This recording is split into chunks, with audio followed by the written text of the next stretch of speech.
What's up, everybody? Welcome to All Mixed Up. You guys have heard me and Chad last month. We got a very special guest in the house today. He's special, all right.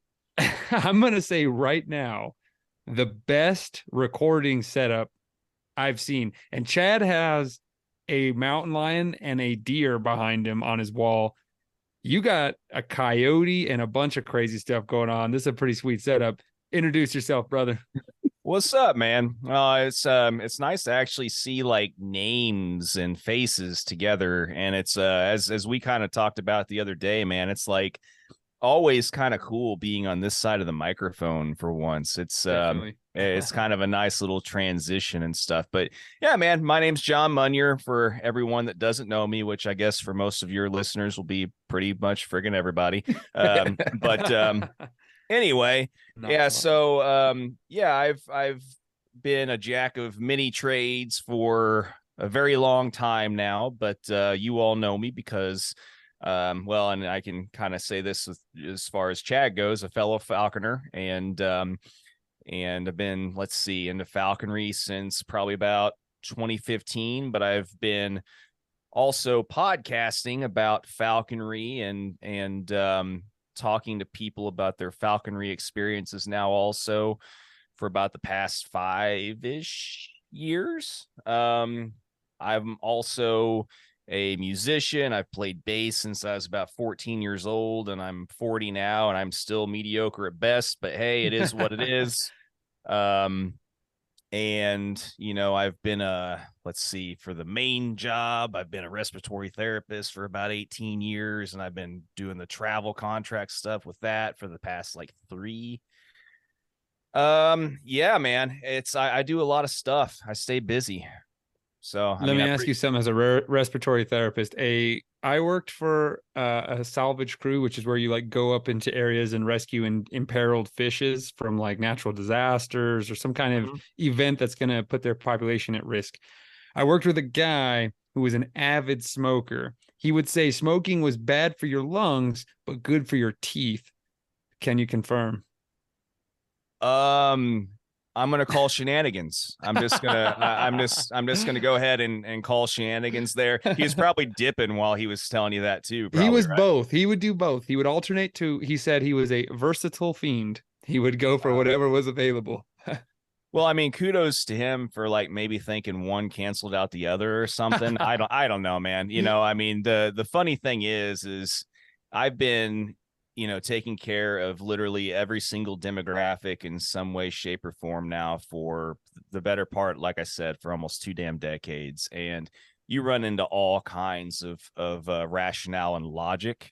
And, there's, trust me, dude, there's all kinds of special out there. There really is. And I was guiding a deer hunter, and we were sitting there quietly, and he had terrible COPD. And every time he breathed, it sounded like a flock of canaries. It was like, right. Yeah. Every inhale. And I was like, dude, are you okay? And he's like, I've been smoking 4 packs a day for 25 years. And I was like, dude, we need to do scientific studies on you. How are you alive? It's amazing.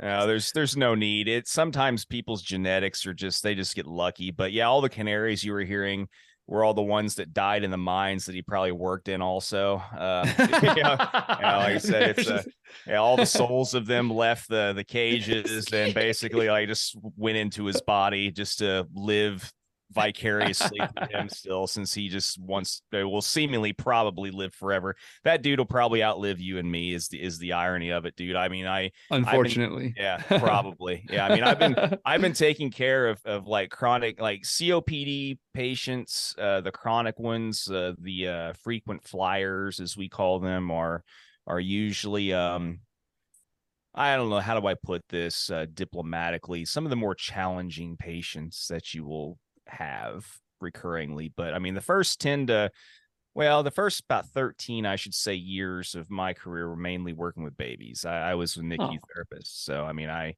went to all deliveries and C-sections. Where I worked, we got to intubate. We were the head of the bed, basically. We got to put the breathing tubes in the babies and stuff, and we ran the ventilators and the whole 9 yards. And that, and I also did a little bit of neopeds transport sprinkled in. So I mean, I went in ambulances and helicopters and occasionally or airplane to pick up patients and babies and kids and stuff. And so yeah, man, I've done a little bit of everything. I've worked in sleep labs. I've like I said, I've worked in just general hospital setting and almost every kind of unit you can think of, with the exception of a few. But yeah, man. So that's been kind of like my quote unquote put the bread on the table, or put the food on the table job. For the last almost 2 decades. And I mean, if I didn't have this end of things to do and talk to goofballs like yourself, and I probably would have gone surprisingly probably just would have gone insane years ago. But anyway, yeah, I mean, as far as what you see behind me, that the coyote, that's another funny story we can get into later. But I was gonna bring it up, so we'll get there. We'll get there. We'll get there. I mean, it's anyway. So everything else you see behind me is collectibles. I'm also a nerd to the nth degree. I like collecting original art. I'm a huge Star Wars nerd, sci-fi fantasy nerd, all that kind of stuff. So I mean, like I said, I've collected comics and vintage toys and stuff throughout my life and other odds and ends. And I got a question for you. First, though, Chad, how you been, brother? Yeah, Chad. Oh yeah, Chad's still here. Hi, Chad. Hey, I've been. I'm just happy that I could like see out my right eye without seeing my cheek up into it. I don't know if you guys can. I saw. Yeah, yes. I shish kebabbed myself chasing after the hounds the other day, and like clothes on myself, like feet off the ground, like a joust, like the old medieval jousting off a horseback thing. Like that was me with a stick, like right there. Oh, dude, I'm so glad that didn't get your eye. Seriously, no joke. I know, right? It still put some pressure on it through my lid because it hammered down into my cheek, and then when my head snapped back, like I was being kicked like a, I don't know, kangaroo, rhinoceros, or whatever. It went up into my eyeball. So my eyeball itself is a little tender, but it had my cheek in between it and the stick. But like now's my favorite time of the year before the snow gets too deep and it's cold out there. I like to run with the dogs as much as I can, and I love it. That's my favorite thing. I can't keep up with them all the time. There has to kind of be a colder track, and they can go through the canyons, and I kind of cut the corners. But combined, I can kind of keep up with them a little bit. And they made a hard turn. And I was trying to see if I thought I was exactly where I thought I was. And looked down at the Garmin, and was like, "Yep, there they are." And right as I looked back up, stick, and it was like, how they like point right at you, so that like you can't really see it because it's lined up perfect, It's where it was, and we didn't get the lion, so just all around crappy day for me, When was this? Day before yesterday. So, well, man, I'm really glad you didn't lose your eye. You would be hella ugly with an eye patch. Yeah, I thought it would kind of go to the overall ruggedly handsome thing I'm trying to get going on here, Ashley has been telling you some nice things. Ruggedly handsome, like an ugly dog, or like a used burlap sack or something like that. But I figured I could rock an eye patch, come up with a cool pirate name. I was getting ready to vote for you to actually wear the patch. I'm actually a little disappointed that you aren't. But I mean, like I was gonna just say it'd be kind of like that dog that you eventually get at some point in time. You get it from the pound or whatever. Everybody gets a dog at some point in their life that's just so ugly it's cute. Kind of one of those things. Like I was. Right? Well, I mean, hey, I maybe that's the vibe that she was kind of, I don't know, putting out there for you just to make you feel better. So Is that right? Yeah. No, the patch would have been better though. Next thing you gotta, basically almost cut your leg off. You have the peg leg and the patch and just rock. And your parrot would be a red tail, Chad. Something like that. Yeah. This is a hound hunting podcast, so I don't want to get too deep into this weeds. Everyone's gonna fall asleep. But John, is that a Dragonlance picture up in the top right of your head in that framed picture? Well, of course it is, my friend. Dude, nice. I saw the warrior up in the top right, and I knew that was Dragonlance. Anyway, okay, sorry. I'm also an enormous nerd, so I have to Yeah. contain myself. Yeah, I had Larry Elmore sign. I actually got those prints straight from Larry Elmore, the guy that did all the original D&D and Dragonlance art and stuff. So anyway, yeah, you're right. We can nerd out about that for hours, but that I know that's probably not what everybody wants to hear. So Or chat is like, oh my god, and so is 90% of our listenership. So sorry, everybody. they can deal with it. I got some good news, everybody. Yesterday was a phenomenal day. I caught a good one. That one right there. He's a great one. Holy smokes. I'm talking about Comet, my Saluki. He is just a beast. Like, I was blown away. 3 minutes. They 3:02, run him down. Just beat the rabbit down. It was awesome. Justin, one of my best buddies, Justin, he's got some great gyps now. He's got some great dogs, period. But he took out his 2 gyps, and man, it was just so fun. We got outrun the first race, Chad. 3:46 is when the dogs finally like ran out of steam. And that jackrabbit was the 3rd time we jumped that one, and it's outrun us 3 times in a row over the course of 3 weeks. Every weekend, same one, jumped him in the same place, goes the same spot every time. 3:46. Crazy. He belongs, man. He belongs. Yeah. We called him the Beast from the East. That's his new name, because we find him in the east side of the pasture we hunt. So yeah, but got on another one later, and yeah, brought that's it the to cool the truck, thing about those Salukis, man. I gave him an hour to rest. Me and Justin just hung out for an hour, and we started loading up. We started hunting. It took us about 10 minutes to find the next one. About an hour and 10 minutes total of rest. Put down on him, and yeah, they ran a 3:02 hair, and they caught him, and I was going insane. Right. It was so good. Yeah, Comet, he's my MVP right now for sure.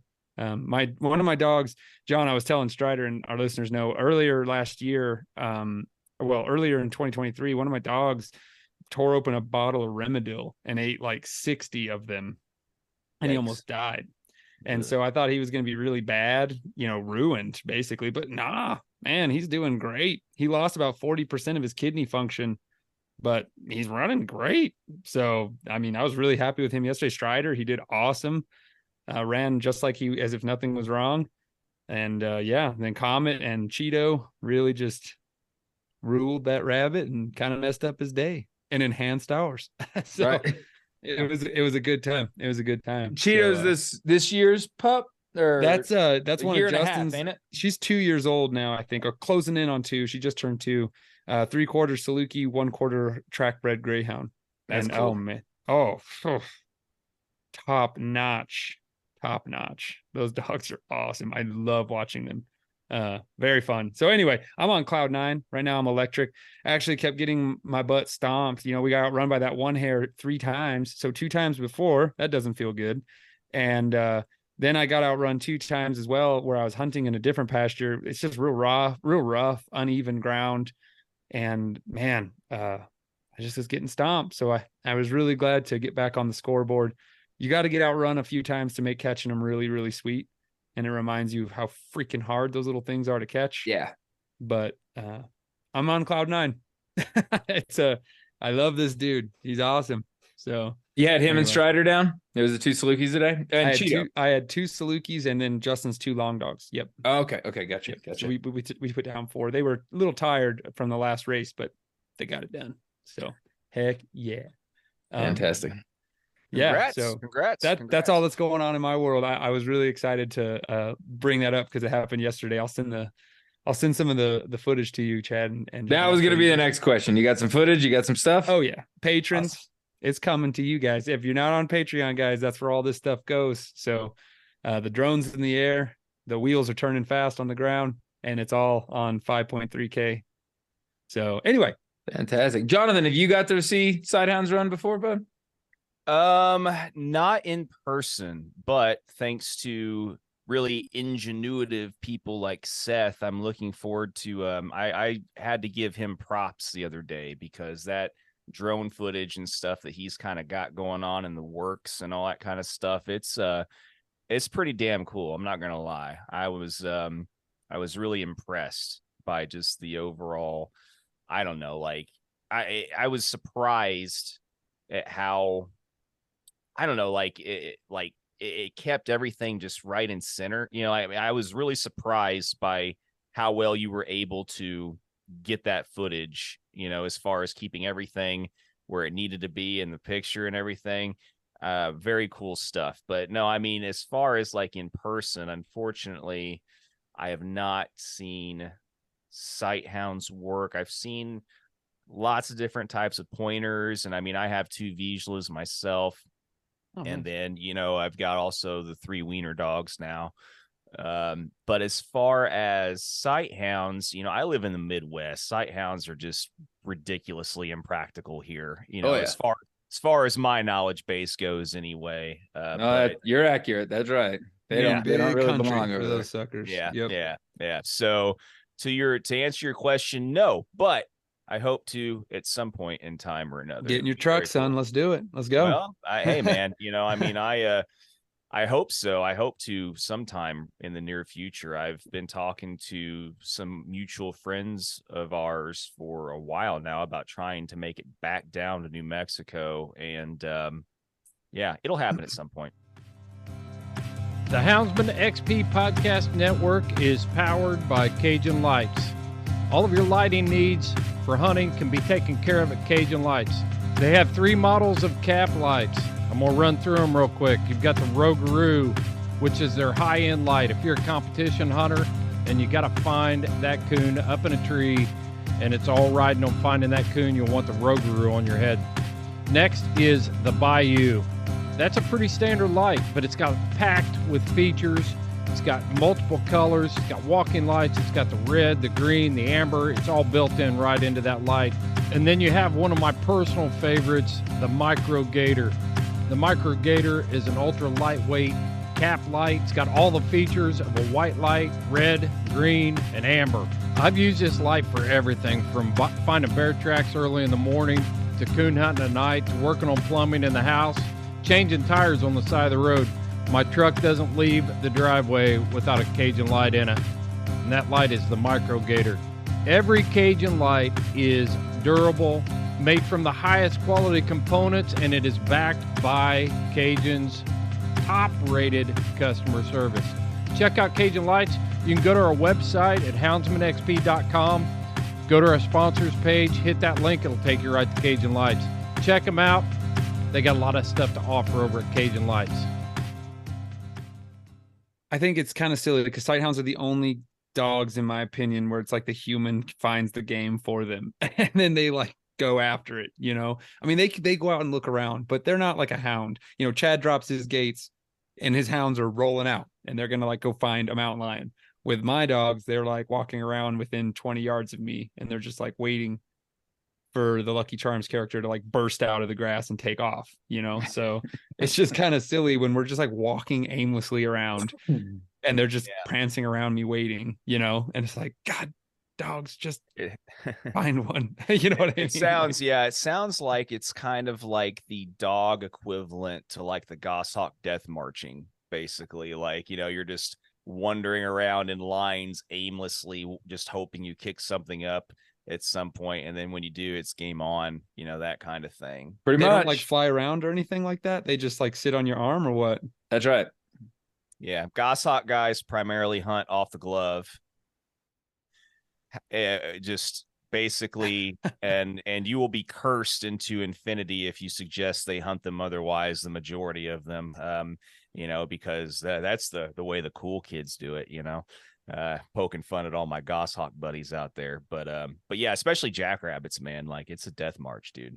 Same reasons apply with you, Seth. You know, like I've heard you say a number of times, why do you like your dogs close? Yeah, you just want a good turnout. Yeah, you got it. You enjoy the turnout. Same thing with Goshawks, folks. When they explode off the glove right in front of you, you know, and everybody likes to yell "ho," you know, kind of similar to the tally ho you hear in the sighthound world. Okay. And with sighthounds, with the Goshawks, it's hilarious because they back when I had mine, he saw everything like almost a full second before I saw it, you know. So he'd be off the glove and 3 flaps into it. I'm like, yeah, do what you're already doing, keep that up, and that's what's kind of cool about the side hounds. They got other stuff like T-poles and T-perches and stuff like that. I saw a guy walking around with a T-perch and he had 2 Harris hawks on it. Yep. And he was walking around with that T-perch out there, and I drove up to him, and of course I know several people like Paul Domsky. I've had him on the show, and I was like, "Do you know Paul?" And they're like, "We're actually from Arkansas, and we like squirrel hawk, and this is our first time in New Mexico."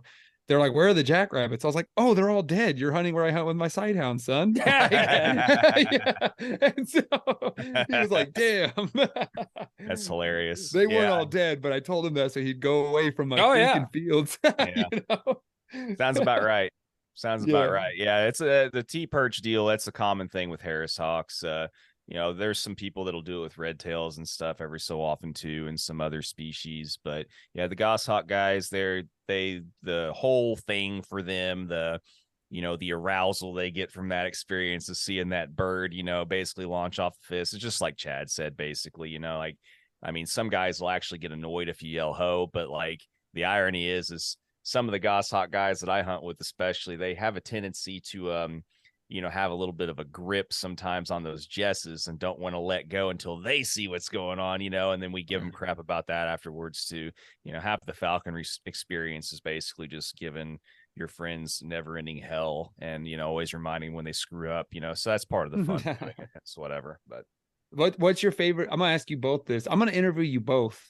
But I'm going to start with you, John. What is your favorite species to hunt and why? Oh, man, that is a loaded question to a falconer or ostringer, either one. Basically, I will say the best way I can answer that is the most pure fun that I've ever had in falconry still to this day is with American kestrels and just doing starling mobs, man. It becomes after a while very addictive. It's kind of like a video game almost. Like once you just drive around and you just mob starlings, with with a kestrel and stuff, and not everybody's a big fan of it. It's not for everybody. It's not apex falconry by any stretch of the imagination, but as far as just pure fun, micros like the smaller hawks and falcons, man, it's a lot of fun. And then as far as bigger hawks, I'm still a fan of squirrel hawking, dude. It's so engaging. It's right there in front of you, and you're a part of the action the whole time. And I gotta be that. Yeah, that's gotta be me. yeah. Well, you need to come. You've never got a chance to see squirrel hawking in person yet, have you? Dude, I've only seen tree squirrels like 50 times in my life. There's no trees where I live, dude. It sounds like sometime you need to come up this way too, then, and check it out. It's a lot of fun, man. It's a lot of fun. Well, yeah, every time I've been falconing, it's been really cool. So definitely that's one of the reasons I want to have you on the show. Chad, what's your favorite species to fly? To fly or to chase? It all kind of depends. I like red tails and squirrels, kind of like he said. Those are fun. I like goshawks and cottontails, and specifically in tall sage. That's one of my favorite things in the world, like waist high sage. It's so aerial. I got videos of like my little male finish, like remounting like 8 times in 100-foot square, like after cottontails. And that's just, what does remounting mean, where he like has to they'll come after it and can't get it and have to pitch up, and he kind of throws himself up to like gain altitude and do something with all that inertia. And they'll pitch up and then they'll look over. You'll see him like, where's he at?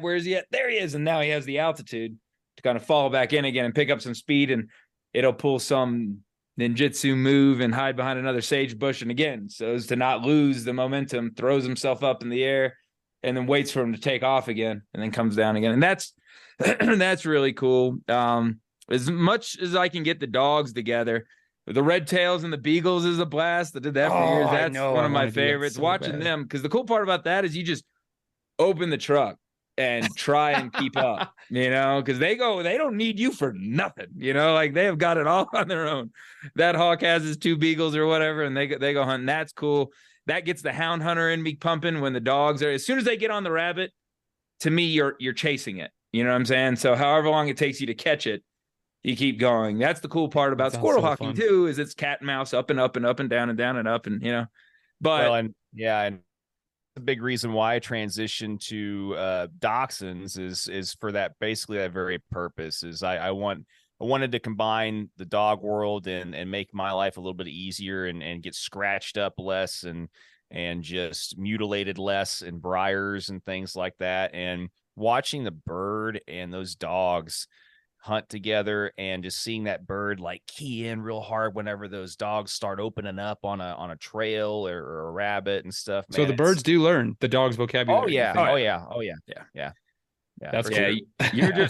you're just lawn furniture once they learn the dogs produce it better than you do. I mean, that's basically all falconry is, they're like, well, how do you teach them to like you? They don't need to like me. They just need to know I make wild game come out of the bushes, and then they like I practice falconry all the time. Every time I disc up my crop field, every time the hawks come out and follow my tractor.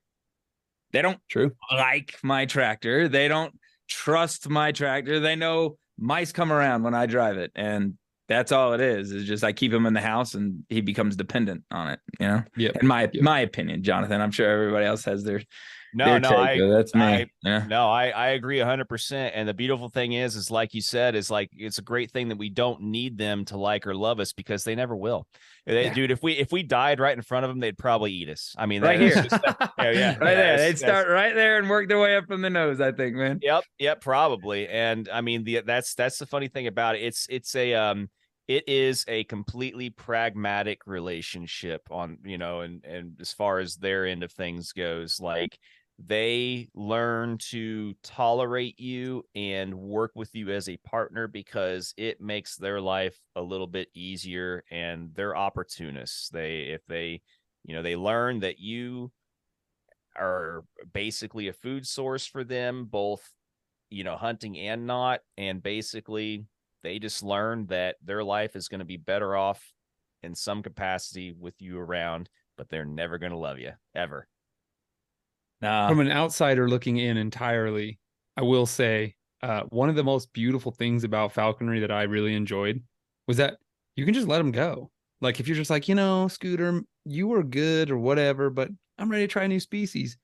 Go be free. Like, and they just are like, okay, bye. And they just fly away and go do their thing. Like, that's awesome. I love that. If they're wild caught, of course. Exactly. But, yeah.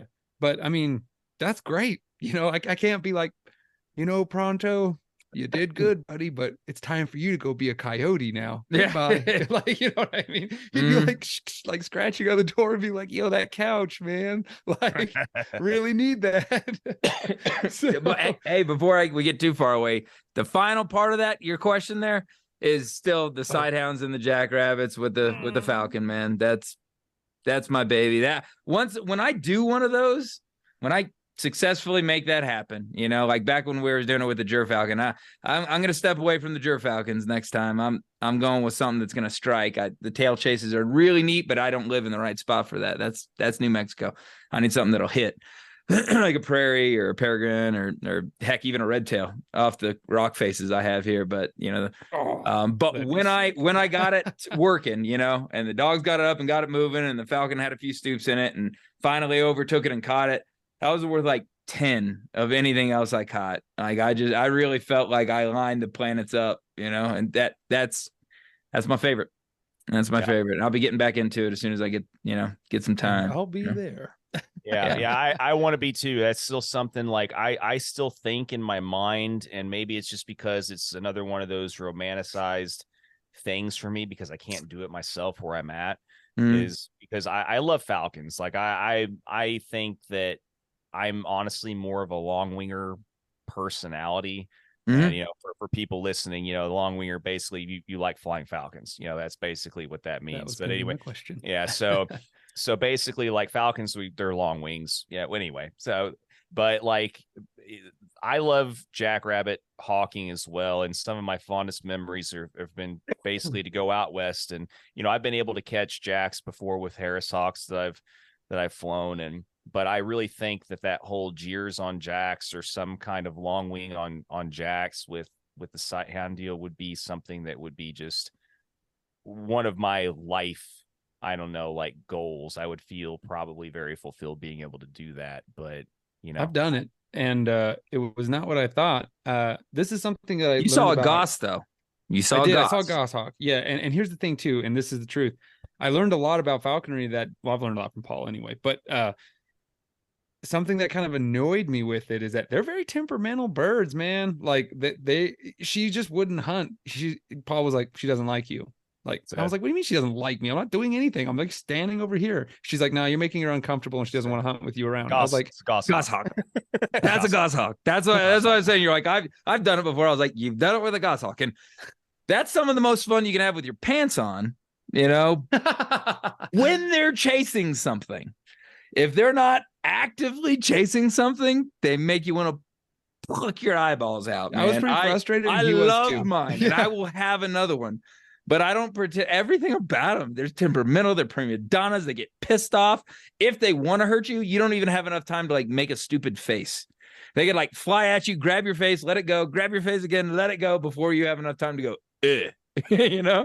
So like, but when they're actively chasing something, oh my gosh, it's some of the coolest stuff there is, But he told me, he said the dogs, okay, like he's obviously speaking of sight hounds. He's like, sight hounds, hunting with dogs, there's just a baseline of fun. Like dogs, it doesn't matter if there was a bleacher of 1,000 people rolling around behind me. If a jackrabbit gets up in front of my dogs, they're going at full steam. You know what I mean? And so he was like, but when falconry is on point, it's so much, the highs are way higher than hound hunting.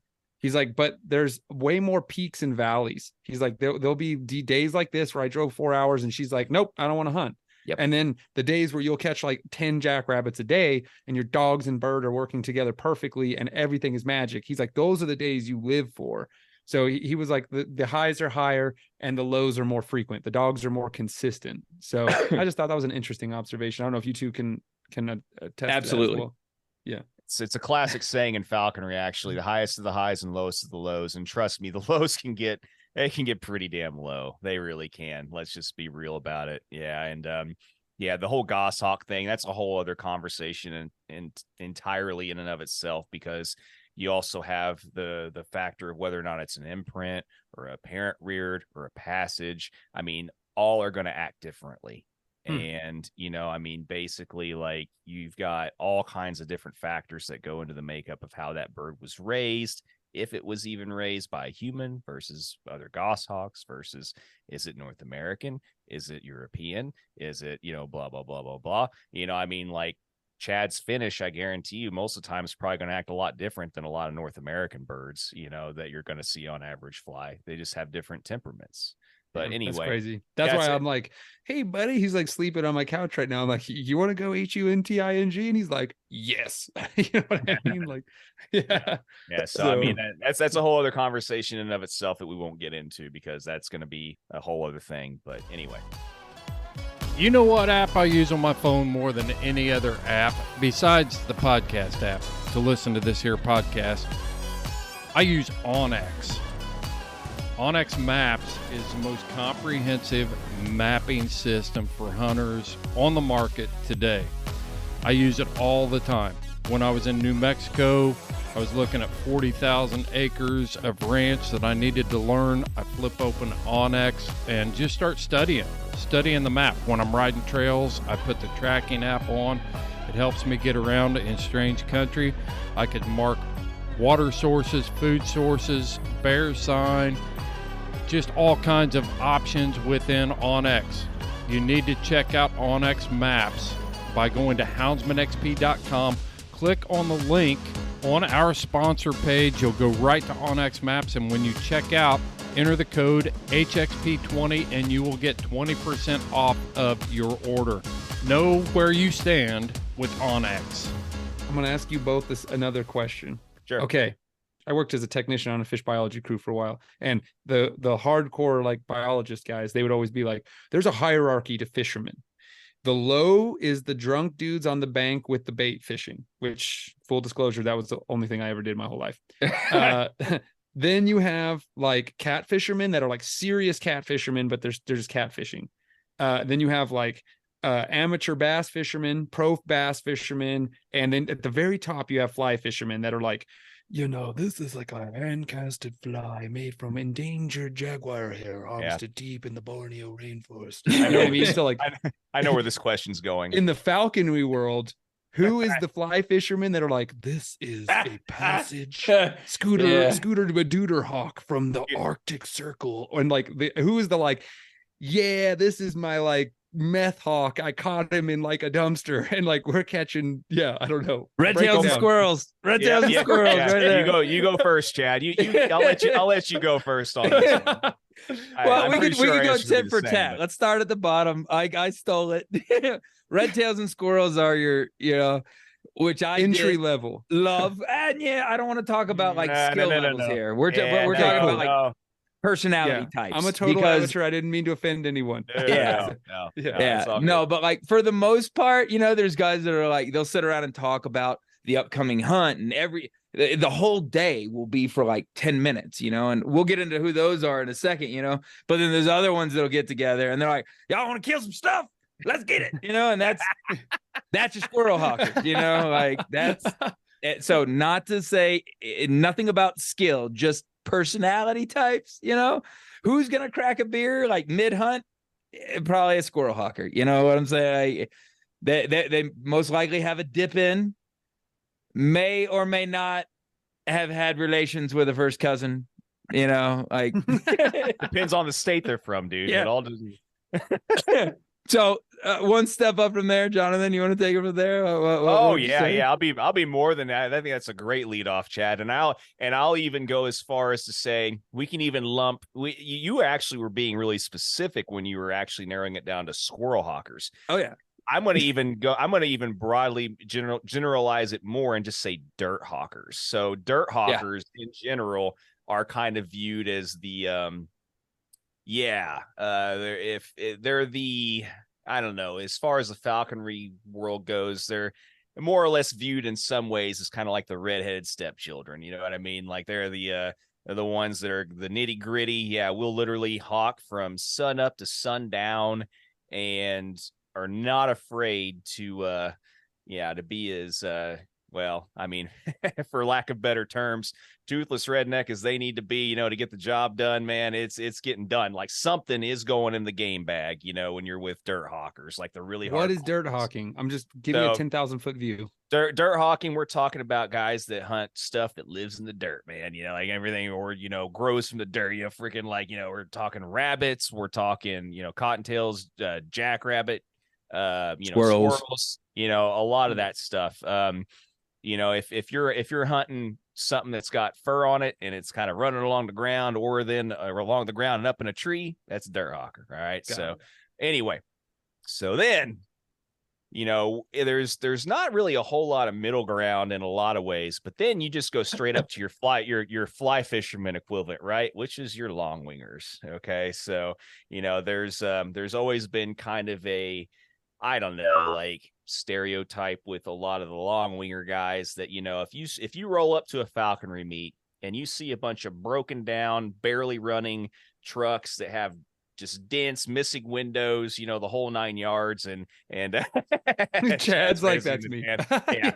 So that can confirm Chad been there. that's a dirt hawker for you right there, man. But then there's this stereotype too, where if you stroll up and you see like the Mercedes Cadillac that's fully loaded, has all the bells and whistles, and a guy gets out of it with this nice, vest, just sort of, really dressed up and like the elbow patches on there, the elbow patches and stuff, and they look like they have like an upper echelon job at like a high level bank or something or whatever, and they stroll out, and then you can almost guarantee the stereotype, going just strictly by the stereotype, I mean, you can almost guarantee that a long wing or a bigger falcon is going to come out of the back of that vehicle, and so there's all kinds of jokes, and most of them are very fun in nature. We have a lot of fun with each other. Jokes. That's the fun part of being in cliques. You get Walker guys like to talk trash about blue tick guys and whatever, But yeah, I mean, if a guy strolls out the back of and pulls out one of those, I mean, odds are, the stereotype is it's either like a doctor or an accountant or like one of these high end type, paying jobs, with requiring like a higher IQ and stuff. What's the most prestigious bird they're going to be flying? Like Probably a they're like, deer. this is like a purebred, like Paragonian, you know? Yeah, like, probably a gyrfalcon. Like, you know, that's usually viewed as always like the upper echelon. If it's like 100% pure gyr, and especially if it's like an ultra wide or something, you know, and all that kind of stuff is yeah. And then of course, you know, you've got the regal peregrines and stuff, and you know, of course there's also the hybrids. You got to have the gyr peregrine hybrids thrown into there and stuff too, you know. So anyway, you go ahead. I'll toss it back to you, Chad, and see if you can, you know. I'm gonna break it down a little bit more. I've been waiting for a conversation like this. All right, go for it, man. All right. So, and for some reason, this is something I don't believe I've ever seen it done, but whenever I get the longwinger types in, I have very good friends in every one of these sets. So there's none of this is me talking down about a group. It just, but if we joke about the stereotypical, stereotypes and everything, the cliches, like the longwinger types, more often than not, can get the reputation for being like, oh, these are the penny loafers I weigh my bird in before putting on my boots. And I use these boots until I'm in my hunting territory. And then I swap to my sneaking boots, you know, like, you know, it's very like every place has a thing and everything has a place. And like, and that's kind of how you have to be to do those birds the right way. You know, like you'll spend all day getting ready for a minute, 30 seconds, you know, of like an epic, you know, stoop flight to explode a duck in front of. So I'm not taking away from it, but like, that's kind of how they come from. And just like Jonathan said, they generally have this like type of rack. A lot of them are in Tacomas, but they're cleaner, you know, like they aren't your dirt hawkers Tacomas, another like mine. But in the back will be a cap on it, and they generally have like the draw out cadge, you know, like where the birds sit on it, and there's a special place for the dog and your longwingers, you know, like we said, leather patches on the tweed jacket, you know, and I'm glad I asked this question. Oh yeah, I'm glad you are too. All right, moving on. You get the goshawkers, who are less. Get my smoking pipe and my tweed jacket, you know, less that and more. I'm better than you. Yeah, exactly. In every way you can possibly conceive. Yeah, I am better than you. And that's your goshawkers, you know. A lot of times I used to be one. I was a goshawker. So like, again, laugh with me, people. But that's your goshawkers. I am better than you because of this goshawk. Therefore, just out of the gate, I'm better than you. Very elitist, you know, because it takes so much stinking work to keep these things happy, you know. And I'm sure there's people that are going to say, well, not if you do it right. Well, that statement comes behind the years and years of experience that got you to that point. You know what I'm saying? Like there's some work that goes into goshawks, you know, and then that's theirs. And then the last one that I think is like clearly defined would be the eagle. The eagle. I was gonna ask where Goldens come in here. How could I have forgotten about the eagle people? And that's the one that like walk around with their keys on the outside and they're like Lamborghini like keychain. There's like, yeah, that's where I keep it. You know, like, did you know I have a Lamborghini? Did you know I have a Lamborghini? I'm just gonna. You could hold these keys, but you can't drive it. You know, I was gonna ask where the eagle people came in, because golden eagle is incredible though. It's an eagle. You know, it's a dragon. They call it eagle envy. You know, like, you know, it's a thing, man. Holding one is powerful. Like this thing can chew my face off, you know, like it's kind of cool. They're amazing animals. But if I had to give a certain type, the eagle falconers, you know, the folks with the eagles, it's not the same kind of spinoff as like the goshawkers that are like, I am an elitist, I am better than you. You know, it's more of like, I don't know how, Jonathan, help me out here. You know, well, it's more like they don't even feel like I mean, and rightfully so in a lot of ways. And hey, you know, the handful of eagle people that I know, I have utmost respect for, but it's like, you know, it's kind of like, okay, if you strolled up to someone and you've got an eagle, and first of all, if your arm hasn't fallen off within 5 minutes, then you know you're doing something right. Okay. You know, but you approach someone and you really just look at the eagle and you look at them and you really just, it's one of those things where it's just like, I don't I don't really feel like I even need to say anything. Well, this speaks for itself. Yeah, that's what I was gonna say. It's like it's a whole other thing of like it's kind of a little bit of an extra spin from the upper echelon type of thing, because it's like, look, this is an accomplishment in and of itself. What else does there really need to say? It just speaks for itself. So that's the best way I can think of to describe it. You know what I mean? And I will say, having talked to more people about the process, and dude, there's just so much, it's so much harder to get a hold of an eagle. I mean, you have to really, really, really, really want to fly an eagle, like to go through all of the steps that are involved with getting an eagle right now, especially right now. And trapping one, I mean, you can try and trap one for 2 weeks and not even land one. Like, and you can be, Why? dude, there's that's a whole other conversation in and of itself too, but you have to go kind of through like a depredation permit route to get them, because of the way the legality and the regs and everything, right? I'll just simply say that's the way the regs are right now. It makes it really hard to get them, and there's no point, and there's no 100% chance, I should say, that you're going to end up with one. You could spend 10 grand, go out west and make provisions to be somewhere for 2 weeks and still not even end up with one. So that the whole process in and of itself, it's like, it's even harder to go that route than the other routes. So anyway, toss it back over to you, Chad. But yeah.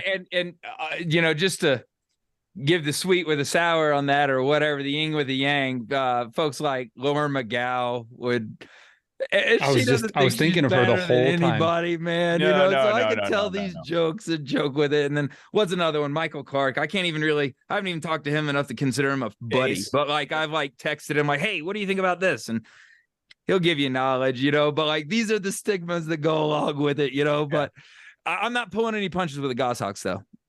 All of them. All of them are just snobs. Every single one of them. All of them. Yeah, I hunt with enough of them, and I've been hunting with enough of them for like literally the second that I got into falconry, that they deserve all the hell that they get, man, for sure. But yeah, I mean the Eagle Falconers like Lauren and Chase and a lot of those like Jason Reed, a lot of those guys, if you reach out to them, they'll be more than happy to do what they can to help you with knowledge and everything else. Once again, people, for anybody that thinks that we're being all whatever, please don't. We've known these people for a long time. We're having fun. Yes. We've and you know what? I'm more than happy to take whatever I receive. I'm on the receiving end of all this on a regular basis myself. So it's just all part of it. So I'm going to tell you right now, call me basic, but if there was a bunch of people in a room and they all had their birds on their arm and I see a golden eagle, I'm going there first. You know what I mean? Would. I'm gonna call me basic, but like Lauren has an insane social media presence because she has a dragon on her arm. You know what I mean? Like it's badass. That thing can kill a freaking coyote. I want to go check that out. So anyway, I was wondering where the Eagles fit in there. So I'm glad we got there. Thank you. Have you seen my Camaro, my Corvette, my limited Shelby, whatever? Have you? It's right over there. If you want to go bask in its amazingness, And they're like, would you like to hold it? Yes. Yes, I would. Please let me hold the eagle. Yeah, and it's even worse whenever it's not even a golden, but it's like a Marshall eagle or something else that is not even anywhere near as common as that too. And it's just like, yeah, I mean, God forbid you even see like a harpy eagle in person or something. I'm ready to be a groupie. badass. Yeah. I will wash your car with cotton balls just to let me get in the same room as a harpy or maybe one of those the flip top hawk eagles. I'm drawing a blank. Star Fox. You know who I'm talking about here. Talking about the ornate hawk eagles? Yes, ornate. Dang it, the hawk. Yeah. Yes, them. One of those. I'd love to. Even the crown. Yeah, even the crowned eagles are really cool. A crowned eagle would be sick too. Yeah. Harpy eagles are so big, so heavy. Well, that they've still got a harpy at the archives up at the Bird of Prey Center up there, Chad. If you ever I want to see him hunt something. That's what I like. Use it, like use it. I don't want to see the hammer on your wall. I want to see you drive nails with it, you know, or break something with your sledgehammer. You know, that's when they're cool. You know, you want to be on the racetrack while the Ferrari's driven. Yeah. There you go. There John, you go. tell I don't me. want to see it in the garage. Yeah, you know. Yeah, no, I'm with you. You know. Yeah. What's up, John? Tell me the best day you've ever had hawking. What happened? Oh man. There's got to be one day that, like, if you're in a bar and a girl comes up to you and she's like, "Oh, you're a long winger. Tell me all about your best day." Like, you have one of those stories ready. You know well, I mean? there was this one day I got 5 squirrels with my red tail, and I went to Hooters, and you know it was had to have me some boneless wings, and no, nothing like that. But no, there's actually 2 quote unquote best days that I can remember. One was an anomaly, and the other one was more just because it was such a really cool milestone for me. And the first one that was really cool is like, so the second bird I ever flew was a captive bred Harris hawk. And I remember going out west to Kansas as part of our, I don't know, then it was kind of a sort of tradition or whatever. And we went out to Kansas and we were hawking jackrabbits. And gosh, it was about 2 or 3 days, I think, ish in. And this bird that I was flying at the time, I mean, it was like my second bird, first Harris, and she was just going hell after him, but just couldn't connect. And, you know, I was starting to get a little disheartened, frustrated. One of the guys I went with was just like, dude, just keep on it. Like, we're going to keep hunting and stuff. It's like, your bird wants one. Like, she wants a jackrabbit, and you can tell real quick the birds that are intimidated and won't go after them, and versus the ones that will. And so, you know, he was just like, man, just keep on it, you know, just it'll happen. She really wants one. And sure enough, it was really windy one day, and we were out in the fields, and you guys know how jackrabbits are, man. They're really good at working their terrain and wind and stuff, and they know all the tricks, right? So for some strange reason, we got this one slip, and I was hunting the bird off the fist, and she saw this jackrabbit get up probably about like somewhere between 10 to 20 yards in front of us and kind of to the left in this field. And so she kind of gets up and turns around into the wind and starts going with the wind, and she's hauling after this jackrabbit. And for some strange reason, this jackrabbit decided to commit suicide, and it turned and it ran with the wind instead of into the wind. And she caught up to that damn thing, and she grabbed onto it, and I'm my fat ass is running, you know, like my just Mach 20 trying to catch up to it, right? And like my heart is pounding. I can barely breathe. And I do the whole baseball slide into first base, you know, deal, get down, grab a hold of that jackrabbit's back legs. My one buddy was right behind me. He slides in on the other side.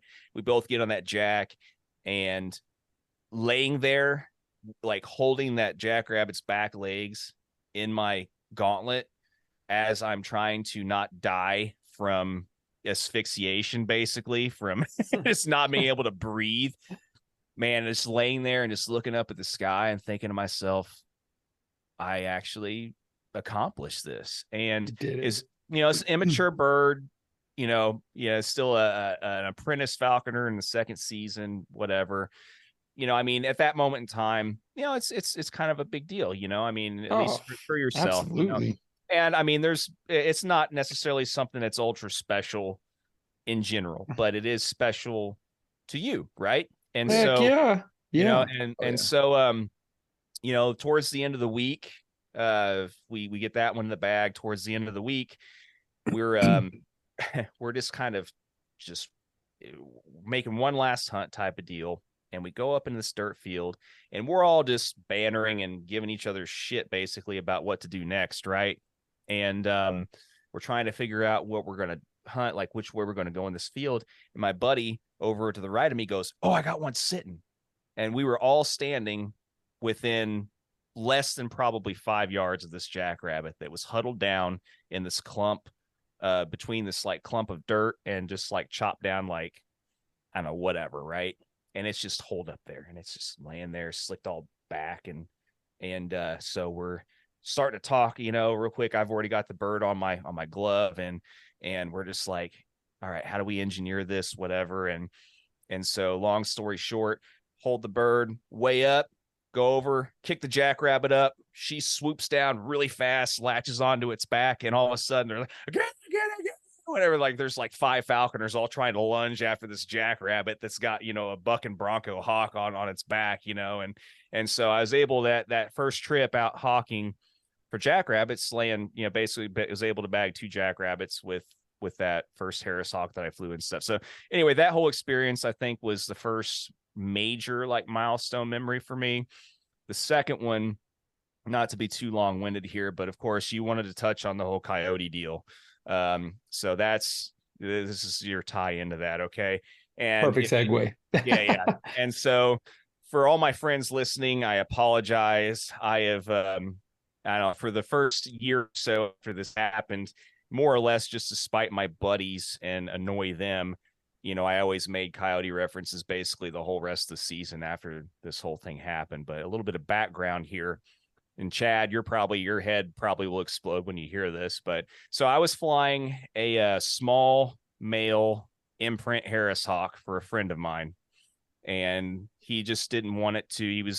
He bought this Harris hawk because he was going to end up maybe using it as like a semen donor later on, whatever, in a breeding project. And so he didn't want this little male Harris to sit in a mew its first season and get like no action. Right. So I'm like, okay, well, I kind of wouldn't mind seeing what this experience would be like, because I've always you always hear, and without digressing too much into something that the listeners probably won't know much about as far as the logistics of it goes, but imprint Harris hawks in general are kind of like regarded as not something that is good. So they're kind of regarded in a lot of ways as kind of like abominations. They get picked on a lot. Yes. Yeah. A bit. It's a really easy to mess up a Harris hawk if you're trying to imprint one. So anyway, that being said, I'm flying this imprint Harris hawk for a buddy of mine. The season is frustrating in a lot of ways. This bird, the second I started trying lowering its weight, it started screaming, and it wasn't like, a typical, whatever, like a Harris hawk does. No, it's like, whatever it is. It is the most annoying sound ever. And the minute it would hear anything come anywhere near it, it started making that sound and would not stop. So anyway, picture this, picture this the whole season hunting with this thing, right? So I end up actually getting a cottontail with it. And then I ended up taking it out west just for giggles because we go and hunt jacks again. And he actually ended up legit like catching a jackrabbit. It was kind of in some weed, some like tumbleweed and stuff, but like was able to get on its head, subdue it to where I could get up to it. And I mean, it was a legit catch and stuff. And then as the season progressed, I'm just hunting this thing. It's frustrating. He just isn't acting right half the time. And the only time I could really tell when his head was really in the game is when he'd actually shut up.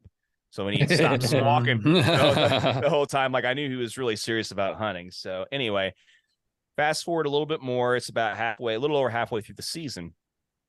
We're up hunting with some other buddies at another place. It's kind of like this industrial-ish kind of area. And as Chad knows, I mean, most of the cottontails in a lot of these urban settings, are kind of in more of these industrial complex kind of deals in between like warehouses and stuff like that, right? So we're in this field, and we're next to a chain link fence, and it's kind of actually close to an airport too, on the opposite side of the really small regional, type airport. And I'm hunting the hawk off a T-perch.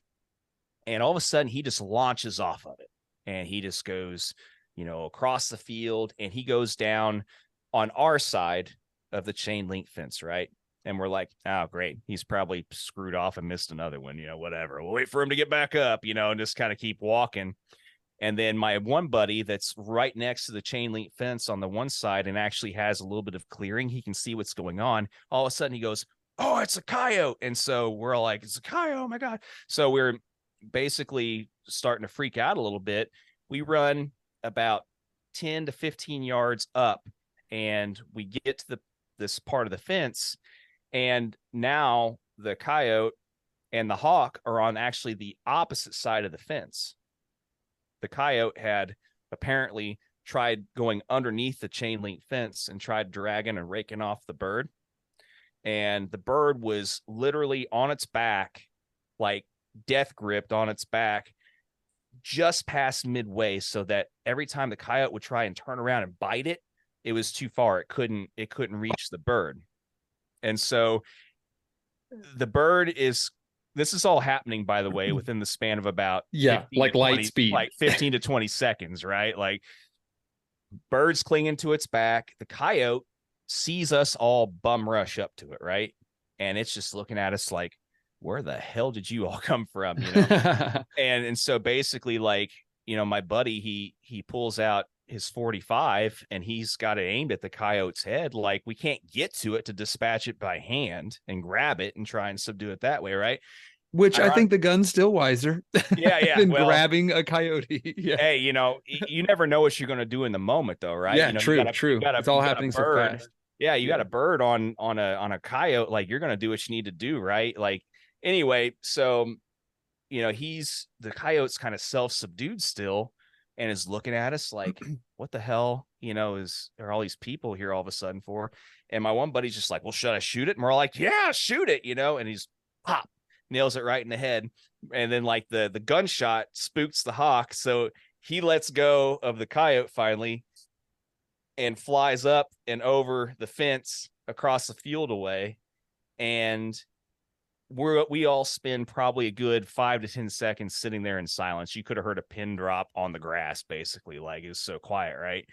And I look at one of my buddies and I'm like, oh, well, I guess this technically is like, we just bagged a coyote, you know, whatever. And he's just like, now, John, you know, John, just hold on there. You know, he's just trying to, you know, keep the reins, you know, on and stuff. Try not to let me celebrate too much or anything. Like, it wasn't anything, you know, at all special about what just happened.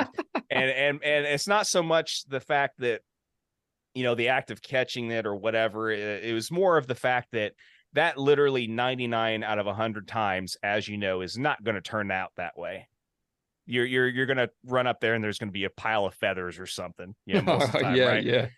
So out of that experience, so I go and I retrieve the bird back. That bird was really like Johnny on the spot, instant recall with the lure. So the bird comes back over. I get the bird back on the glove.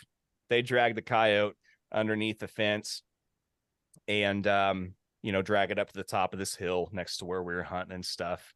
And, you know, I'm just like, I'm on cloud 9 more because, you know, my buddy's bird's not dead. I don't have to deliver a pile of feathers back to him, basically, you know, but just that this whole situation happened like it did and stuff.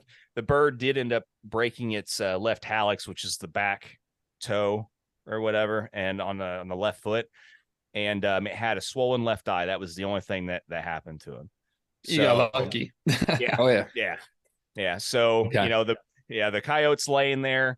I go ahead and let the bird jump down. And by the way, this only weighed about 18.5 to 19 ounces. So small bird. And, yeah, so then we took pictures and stuff. And, And you're like, I got to get him taxidermied. I was like, no. And luckily my buddy had his GoPro going during that too. So I actually got video of it happening and everything, which is one of the ones I'm going to send you all, by the way, so you can check it out. Okay, good. Patrons, stay tuned. But anyway, yeah, if you make money off that video, you're going to share it with me, by the way. Yeah. But anyway, so get some pictures and whatever. And just to wrap the story now real quick. So we make our phone calls. Everybody's just like, oh my God, whatever, you know? And so I regret not taking the coyote. Like, we left the coyote laying, basically. Well, later that week it snowed. And so we knew the thing wasn't going to be rotting. I kept thinking more and more about it. I was just like, why didn't I not? Like, this was such an oddball type thing that happened, right? Like, I should have at least got the head or something, or a skull or something. Whatever, Agreed. Souvenir, right? And so I tell my buddy, and he's like, all right, well, me and my other buddy we'll go back and we'll look for it again. And he calls me back and he's just like, man, we couldn't find it. I'm like, what do you mean you couldn't find it? And so we're like having all these speculations that, well, that 45 would have just went right through the right spot and it still lived somehow and it walked off or whatever, later. And we're just like, everybody had all these weird theories, right, about why you couldn't find it. So we go to the same spot the following week. And I just tell him, I said, guys, I don't care if this thing is half rigor mortis rotted out, with all kinds of crap, eating it, growing out of it, a whole 9 yards. If that thing is still sitting where it was and you just couldn't find it, like, I'm taking it and we're just going to deal with the smell, and so basically, like, I walk right up the hill and literally walk right up to it. I don't know how he missed it. I don't know how he didn't see it or whatever, him and his buddy, but we took it and my buddy helped me, get the head off, cut the head off and stuff, and ended up getting the taxidermied and everything. And it's on the wall right behind me there. That's awesome. So that's the story behind the coyote. Very nice. Yeah. I wanted to get my first hare I ever caught with my dogs taxidermied, but Yeah. then I realized it's like $500. And I was like, oh, well, you'll just eat them instead. Yeah. Chad, what's the best time falconing you've ever had?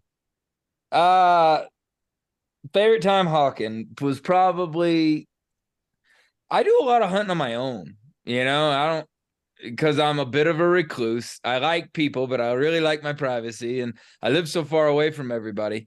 It's rare for me to get out and get to hunt with people, and actually say, hey, look, I'm actually doing the things that I say that I talk about, like, here, watch.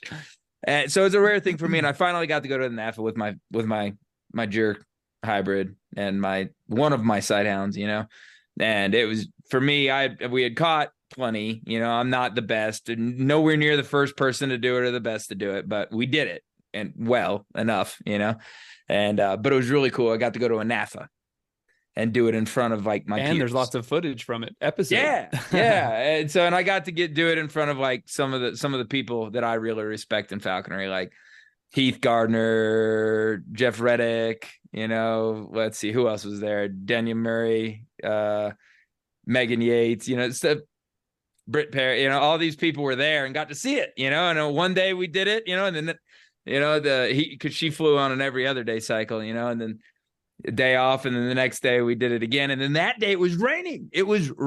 I had 2 dogs. One of them was just to get them up and going.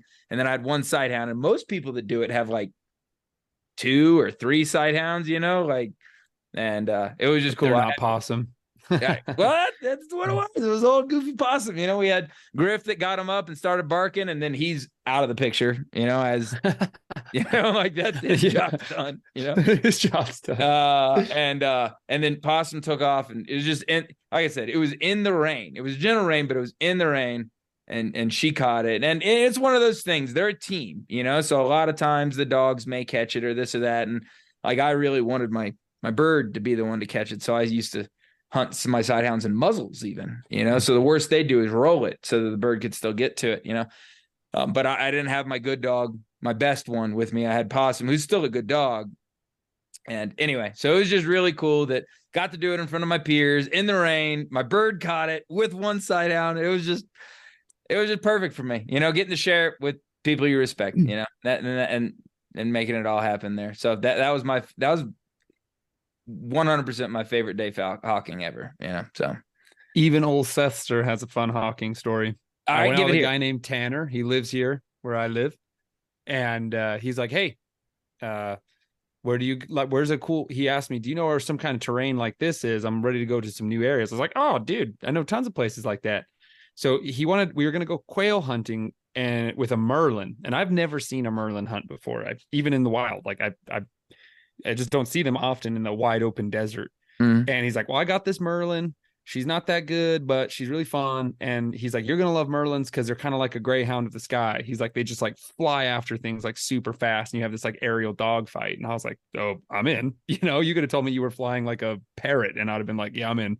So we go out there and he's like, she really will only chase quail. She's gotten really picky. And he named her Pigpen because she was just like fat and lazy. And he's like, but she does love to chase quail. So we're going to hunt for quail. He had 2 spaniels. He put them on the ground. We were hunting in this like vertical canyon country.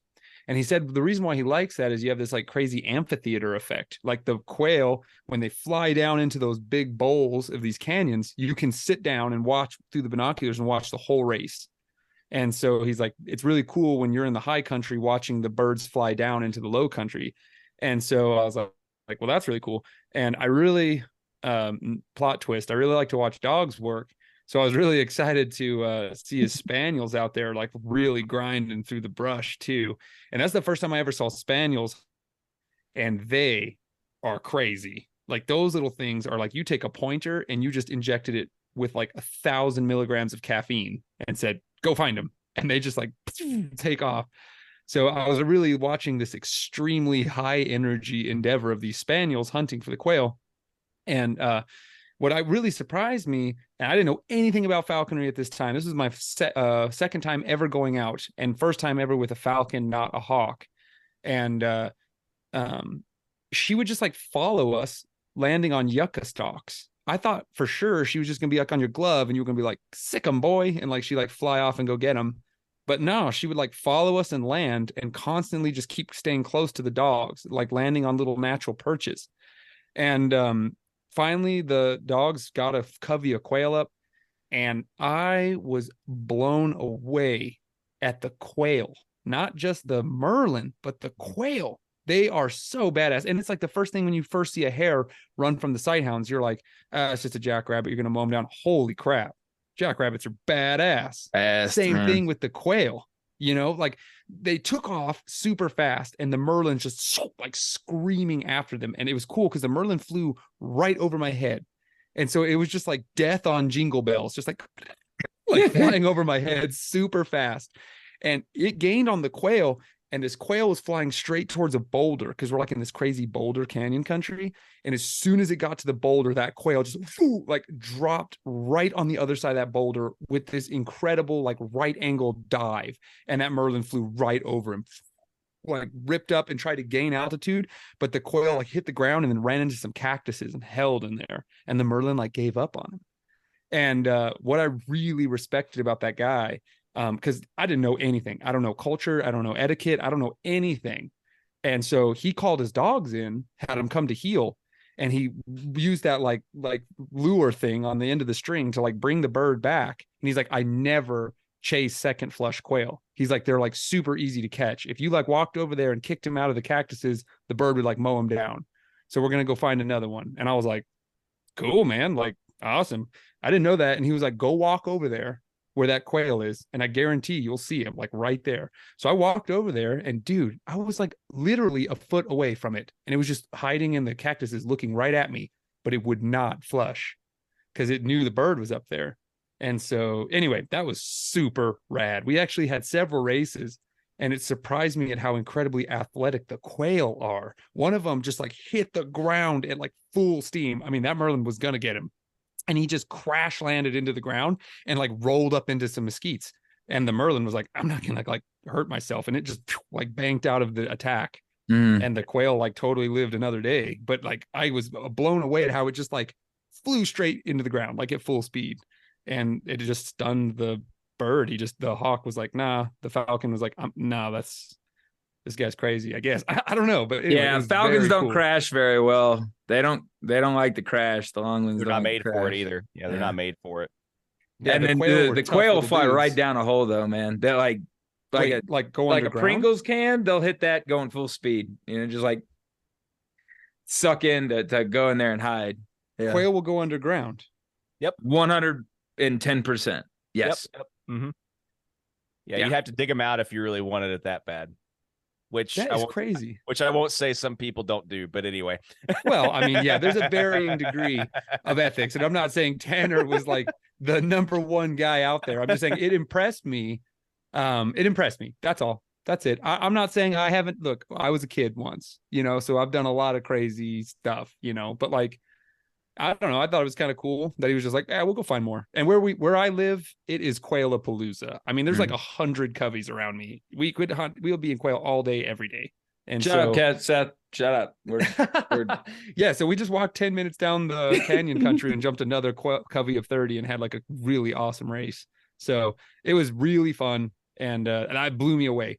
I was amazed at the speed that thing could go from sitting on a perch to screaming up on one like that, so very exciting, very fun, very fun. That's northern cool. Flicker landed like 10 feet away from her. And Tanner was like, if that was another Merlin I own, he would have just mowed that flicker down. But that flicker was just like, and like flew away. And she was like, I'm looking for quail. Yeah. So anyway, it just made me laugh. He's like, they're little personalities. He's like, I'm going to let her go for sure at the end of the year. He's like, she's just like, He's like, I want one that's like anything that flies, I'm going for it, So yeah. He said when he was going to get a one that would chase doves, he said doves are like the most epic aerial race there is. He's like, those ones, they will, I guess you guys need to be saying this, not me, but something he said about like ringing, where they like fly in this crazy ring going upward. I was like, that sounds cool. Break it down, one of you. What is it?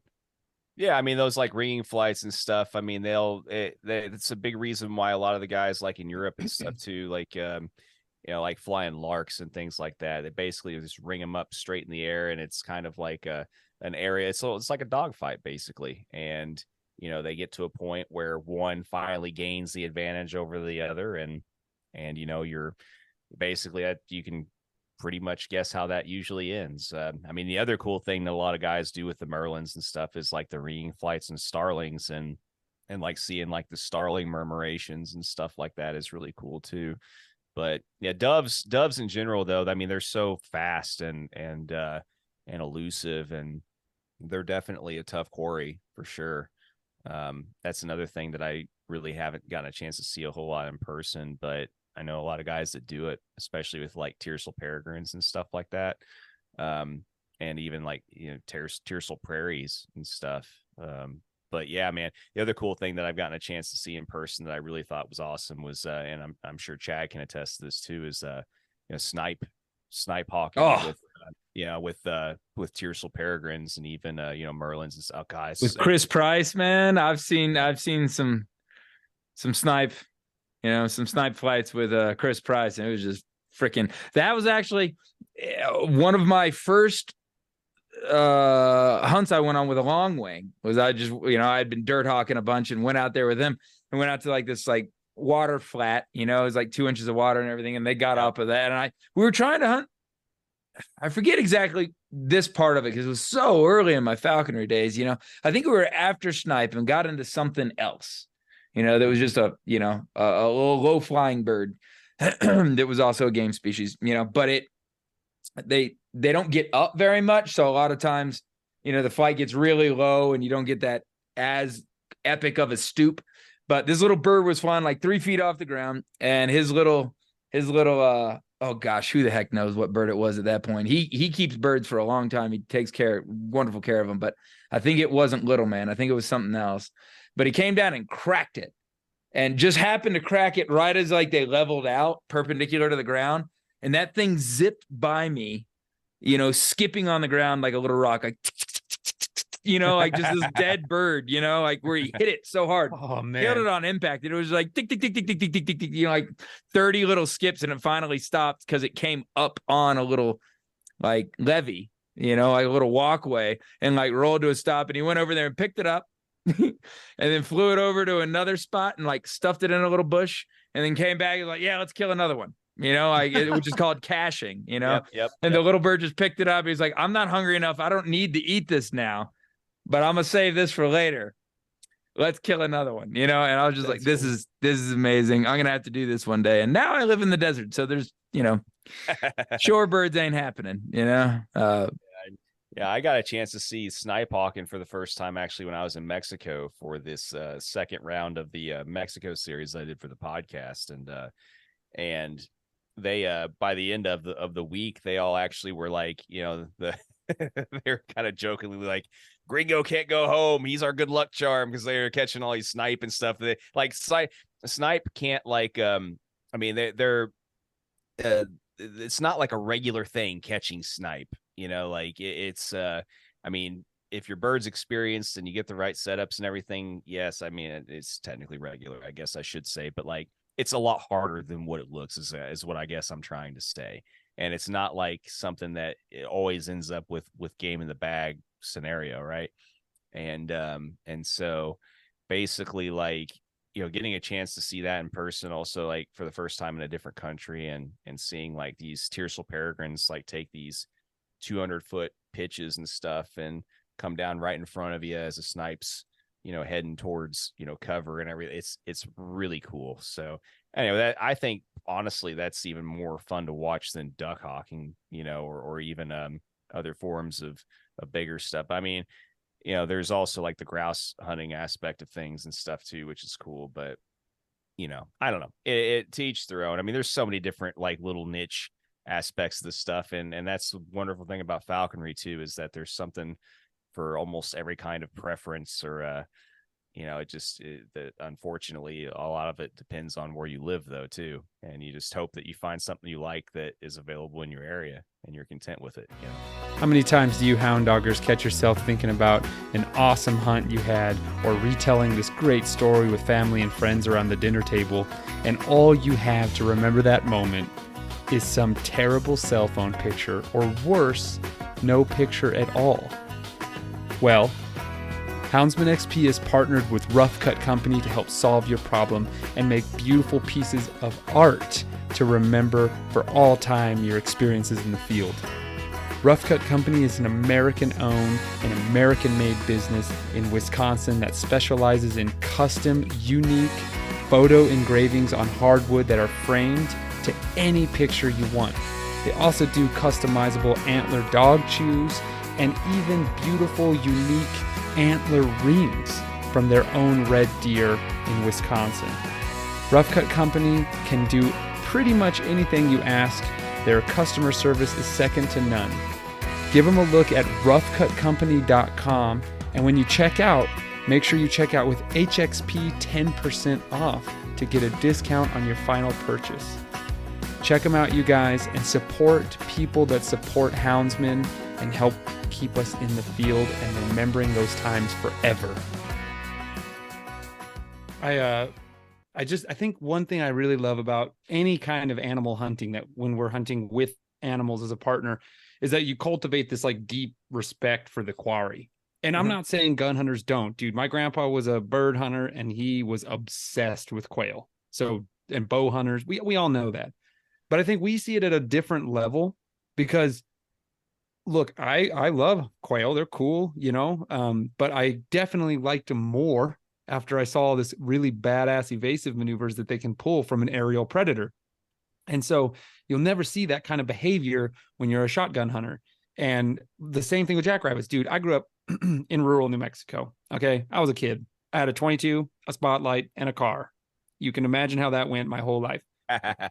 You just see jackrabbits, you're like, oh, there's one, bam. So it's like, but then when I start hunting them with dogs, you're just like, no. All my small game guns, they're long gone. I can't even aim a gun at a jackrabbit anymore. It's got to be right here. It's got to be a speed dog after him. And so that's, you can hear that with these guys that get into some kind of like game.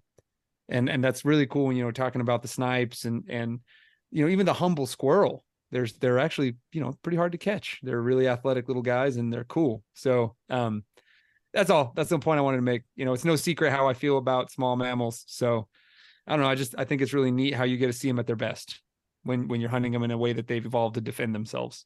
Here's a cool one that you'd be able to buy into. And I don't know if this, I don't see it where I hunt because most of my jackrabbits are running in the 6th stage, but Seth, or you got that open country where you could actually see the animal, open up all the way and your dogs get after it like that. Do you ever see a jackrabbit use the wind at all in your races with the dogs? Yeah, no way. That's a whole 100% they do it with birds. 100%. Yeah, 100%. like, there is no denying it. They'll run with into the wind. 100%. Cottontails too. Yeah, and that's how my first like I was saying, that first Harris Hawk story I was telling you, that's how she was able to catch up to that one rabbit is that stupid jackrabbit, for whatever reason, did not play the wind. It went with the wind instead of against it. I mean, those rabbits usually they start hauling ass like into the wind because they know the bird's going to have to fly against it and they can't catch up to it very well. And for whatever reason, this bird did the opposite thing. But Chad's absolutely right, man. They know how to, it's all they've got. Like rabbits, I mean, their elusiveness is their defense mechanism. So if they don't learn how to do that, they're going to die. First stealth, then insane athleticism. Yeah. And when they run, a lot of times they'll just start running into the wind, you know, but even if they don't, they'll set up a miss based off of it. Like out here by me, they may run up around a big juniper, which, you know, like sometimes the birds will crash through the sage, you know, but if it's a tall piece of sage, they'll stop behind it, let the bird crash. And I'll bet my house when they take off again, it'll be into the wind, you know, like just because the bird has to get back up again. So crazy. And takes them so much time, you know, or if they're running at a big juniper and they'll kind of take this wide arcing flight around it, you know, and then they'll head right into the wind. They'll drop those ears back and then go right into the wind, time. You know. Yeah, and because they know the bird has a harder time keeping up with it, and they do different flights for different types of birds. How they fly to get away from an eagle is totally different on how they fly to get away from a Harris hawk, and is totally different from how they fly to get away from a goshawk. Exactly, and to Chad's point on that too, Seth. I don't know if you've gotten a chance to witness this. I know Chad has to have, but the other, like my favorite jackrabbit maneuver is when they stop. They completely stop and they let the bird catch up to it.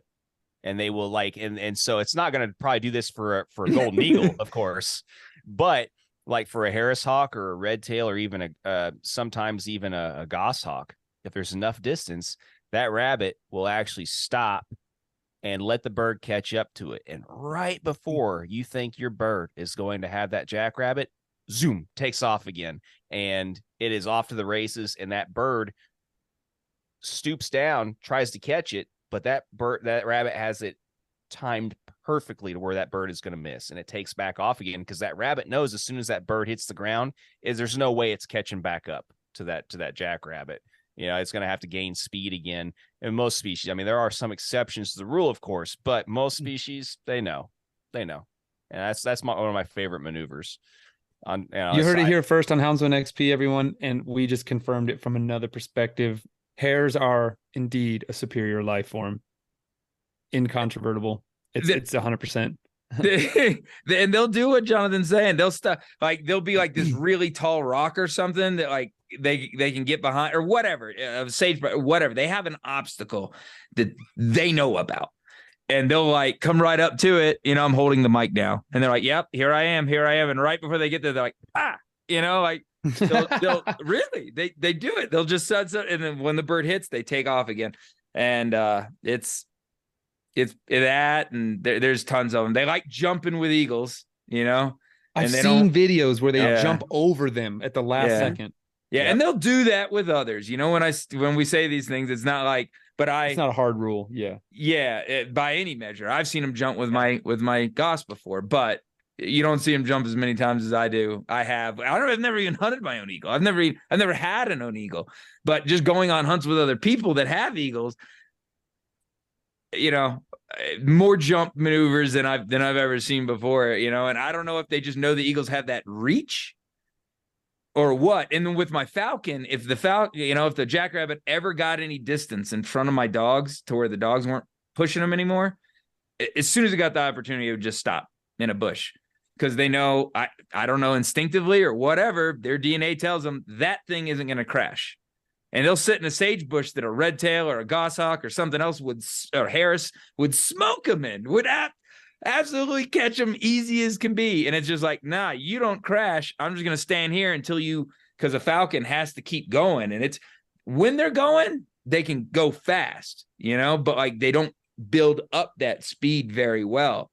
So if the rabbit just makes them hang time just a little, it's over. Then they land, and the second they land, boom, the jackrabbit's off running again into the wind as fast as he can. So confirming, you know, reaffirming that is your point. Nobody that's not pursuing those with these predators would ever they're like, oh, rabbits are so stupid.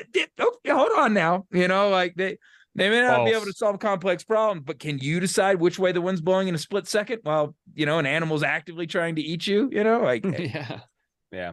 And or then three. yeah, there's even guys that I know that have actually seen Harris's hawks, and some hawks get killed by jackrabbits too. They'll do this deal where they'll turn around and they'll literally jump and drop kick the bird like right in the chest, and like they've killed it on the spot before. Like I've seen guys I know guys that have seen that before in person too. And for that matter, I mean, we keep talking about jackrabbits, but I mean the quote unquote lowly cottontail. I mean, one of my favorite maneuvers that I've ever seen a cottontail do is like literally triple Lindy over a redtail. Like the first like the first red tail that I ever flew, there was one, it swooped in and was going to like nab this cottontail. And that thing like literally somersaulted over the top of it. It was hilarious. Like, it was funny as hell to watch. And, you have to just stop and just almost start giving the slow clap round of applause to these rabbits sometimes, because it's like, they put on a show, man. They deserve to live if they do that stuff, man. We've been outrun by the same one 3 times. The last time it just outran me yesterday. I was just like, all right, we'll leave you alone. You know what I mean? Like, you're right. I hate getting outrun, but you're just like, tip your hat. You're just like, damn, dude, what a beast. Like, what a beast. So yeah, for sure, man. Yeah, no, it's good stuff. It's fun. This has been a really fun podcast, you guys. My face hurts from grinning so much. This has been super fun. So yeah, I think I'm going to wrap it up here. We're right at an hour and a half. John, any closing words you'd like to say to the Houndsman XP universe, brother? No, man, thanks for having me. It's always cool, like I said, being on this side of the mic, and hopefully we'll get to do some more collaborative stuff in the future. And anytime that you ever want to just shoot the shizzy, so to speak, man, hit me up. I enjoy doing this too. And yeah, I mean, we could go on and on about all kinds of different stuff. I mean, even just the short amount of time that I've been into falconry, and especially even shorter time, technically, even being into some of these dogs and stuff, it's like, there's always things that we even forget to mention. I mean, there's a lot of funny stories and a lot of funny things that I've seen over the years, but I appreciate you guys. And, like I said, I hope it's been as fun for you all as it's been for me. And thanks for listening, everybody. Appreciate it. Chad, brother. Oh yeah. No, I got nothing. Generally, I can't shut up, so I don't think I want to add any more things in that. It's been a blast. Been fun to talk bird stuff, let's do it again. John, this is my plan. How about this? Pick a time, tell me when it's awesome for you, and I will come up there and hunt with you, because my great love is traveling for Houndsman XP, and the best content is when that GoPro is stuck to my head. So nice. Let's go catch some stuff. And I want to come out to your world because I like to experience new things. I live in the mecca of sighthound and falcon hunting. There's like more falconers per capita where I live than like anywhere else. I want to go see something totally different. So let's fly, son. Let's fly. Yeah, we'll coordinate it. It'll probably have to be for next season. There's people that I could take you to see some, especially squirrel hawking. I mean, if you came up to visit me, we could always go down and to Tennessee and in the king dirt hawking world down there, but those are my people. Yeah, so, yeah. Well, I mean, we'll organize it for sure. We'll make it happen. And yeah, that's not a problem at all. We can get you into some fun, man, for sure. That's what I'm talking about. Well, I don't. Do you have anything else, Chad? Sorry, I didn't mean to cut you off. No, all right. No, I don't. Well, guys, thank you so much for joining us here. It all mixed up. I hope you guys appreciated it. That we love to hang out and kind of bring up some stuff that's a little bit off the beaten path. I promise you guys, John does have dogs and he hunts with dogs and combined with his birds. But we've talked about that before on the show, and I wanted to pick your brain, John. You're a natural behind the mic. You have your own podcast, and I really just wanted to, hear some funny stories, and I'm glad the coyote came up. So thank you for joining me, you guys. Chad, you're the bomb. Thanks, guys, and stay tuned, everybody. I did want to make a quick thing. The Patreon page is guys, I don't know if you guys have heard, but I got a drone, and John was talking about it earlier in the show, but I've been churning out some pretty cool content with that drone, and it's all on the Patreon page. They get it first. And stay tuned, everybody. Me and Chad are going to start up a YouTube show, and we're going to be breaking down all kinds of cool videos from the world and the content that we're getting. So you guys will get a kind of a seat on the table of the action from the air, from my drone as we chase hares with sight hounds, and Chad's crazy life doing all the crazy stuff he does. So stay tuned for that, everybody. Join us on the Patreon page for all this bonus content, and we'll see you on YouTube, and we'll see you every month here for All Mixed Up. So thank you, everybody. We appreciate the heck out of you all, and we'll see you soon.